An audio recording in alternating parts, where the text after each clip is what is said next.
Alpine has been sort of an outlier this season, sometimes performing very good and sometimes not so good. But these things will soon change as they're about to introduce a big upgrade for the next GP. Watch until the end to find out what Alpine is up to.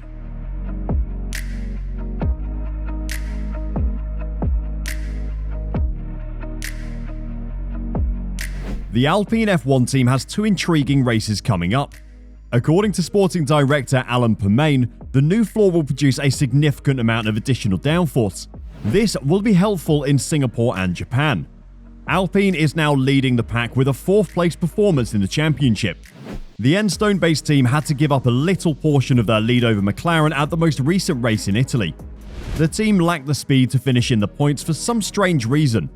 On Friday at Alpine, things appeared to be quick and in fine shape, but on Saturday's race they were not. Rival Lando Norris driving for McLaren did pick up some points with a P7 finish. But Esteban Ocon believes that if Alpine had not taken their grid penalty at Monza, they could have finished in the points.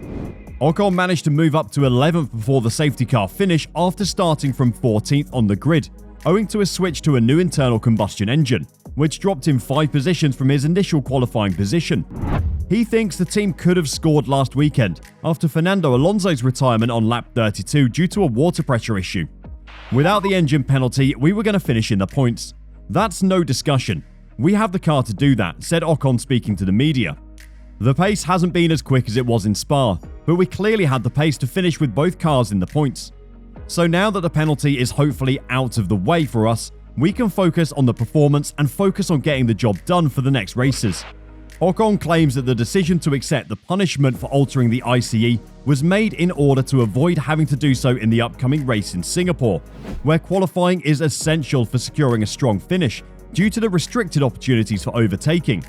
He added, "It's of course important to qualify where you want to qualify, especially in Singapore. This is why we decided to take the penalty here, and hopefully we can now focus on what matters." Alpine is just 18 points ahead of main rival McLaren after their non-score in Monza.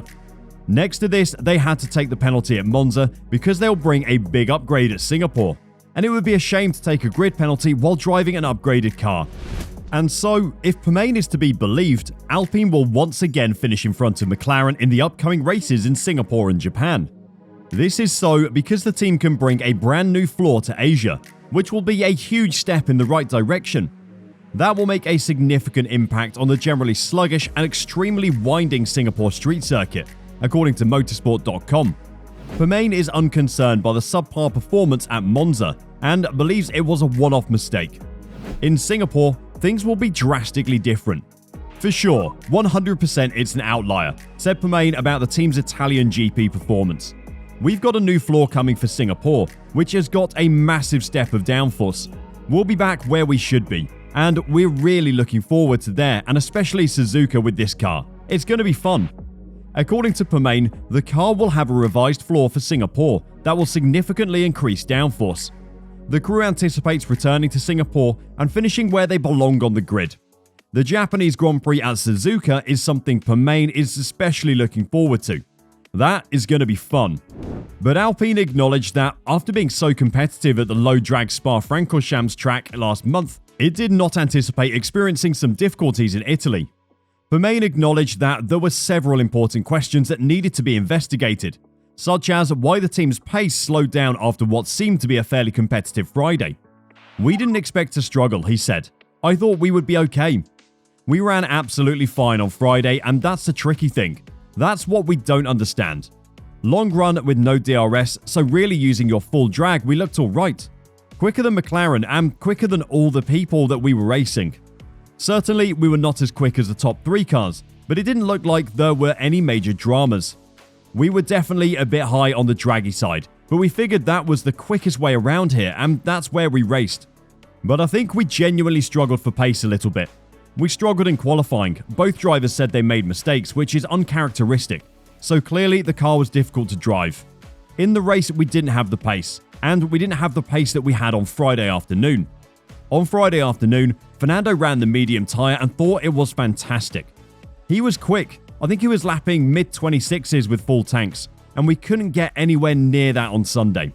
So we've got some work to do to try and understand what was going on. and the new floor will help the team regain more downforce, thus making the car faster. So we'll definitely be on the lookout for faster times from Alpine at Singapore in a couple of weeks. But before we make it to Singapore, Alpine is set to have a test of the 2021 car with 4 or 5 possible drivers for next year. This is all due to the fact that Alonso left and Piastri refused to drive for Alpine in 2023. Thus, Alpine will test 4 potential drivers at the Hungaroring in the days leading up to the Singapore Grand Prix in 2023. The 2021 Alpine A521 will be used in a test that was intended for Oscar Piastri before he quit the team and decided that he would be driving for McLaren in 2023 after Alpine messed up his contract. The test is a part of the ongoing in-season program. An Alpine representative said the test would take place, but they couldn't confirm the exact dates or driver lineups. It is believed that the test will take place prior to the Singapore Grand Prix and might feature up to 5 drivers, including Mick Schumacher, Jack Doohan, Nick de Vries and Colton Herta. Sebastian Vettel won't be testing in Hungary, despite rumours that he held discussions with Alpine over a ride in 2023. Although sources claim that Nico Hülkenberg never was believed to engage in the test, this association has been made. De Vries made an impression in his first F1 race for Williams this past weekend, finishing in 9th after being forced to fill in for regular Alex Albon, who was receiving treatment for appendicitis. Doohan is a candidate for a spot in the 2024 championship, but if Alpine wants to advance him then, why not do it for 23? The Formula 2 driver is still having a successful season. Schumacher, however, is anticipated to leave Haas at the end of the current season after a 2-year stint. His chances of retaining a race position on the starting grid are exceedingly slim, with the Alpine opening perhaps his best opportunity. So he'll have to prove his worth during the test if he wants to drive in F1 in 2023. If he ends up winning the seat, he will at least most certainly move up the grid and drive in a more competitive car. But it isn't all easy sailing, because next to these drivers, it's also rumoured that Antonio Giovinazzi will partake in the testing.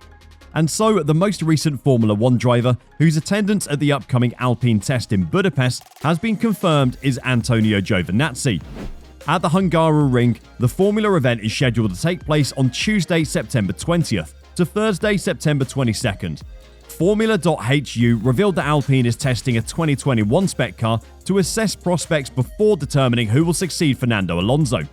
The position has been linked to candidates like Pierre Gasly, but it's believed the contract is contingent on AlphaTauri being able to recruit Colton Herta to serve as Gasly's replacement.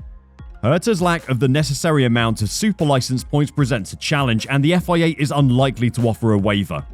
As a result, Alpine's focus has shifted to other contenders, with Giovinazzi being the most recent name to be associated with the position.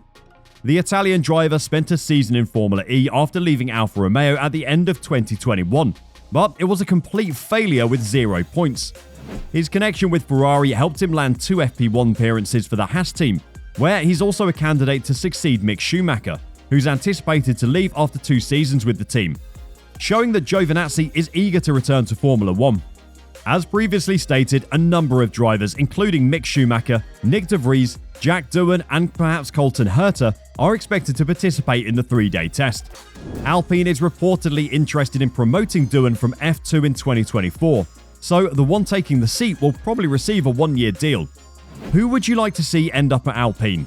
And do you think Alpine will be the best of the rest at the GP in Singapore in a couple of weeks? Let us know your thoughts in the comments below. Thanks for watching, and we'll catch you in the next one.